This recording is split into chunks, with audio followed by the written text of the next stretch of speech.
Sa panahon ng teknolohiya at modernisasyon, unti-unti nang nalilimutan ang mga tradisyonal na larong Pinoy na minsang naging pangunahing libangan ng mga kabataang Pilipino. Subalit sa bayan ng Lingayen, muling nabuhay ang kasiglahan ng mga larong ito sa ginanap na Laro ng Lahi sa Lingayen Civic Center. Ang cultural presentation ay tampok ang iba't ibang tradisyonal na laro gaya ng sipa, tumbang preso, Chinese garter, yoyo, luksong tubig at agawan buko. Nilahukan ito ng mga kabataan mula sa iba't ibang paaralan, youth organizations at sangguniang kabataan ng 32 barangays ng Lingayen.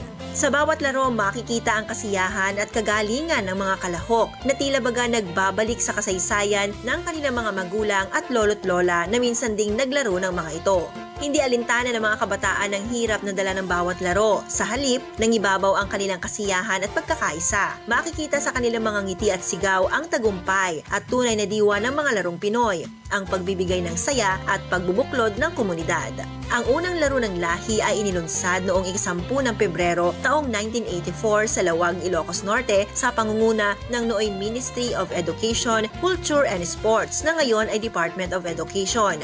Katuwang ang Office of the Provincial Governor at Office of the Municipal Mayor. Mula noon, naging bahagi na ito ng iba't ibang okasyon sa bansa na naglalayong buhayin at ipagmalaki ang kulturang Pilipino. Yan ang ating good news. Ako po si Idol Maya, Tatak, IFM. IFM News. IFM News. IFM News.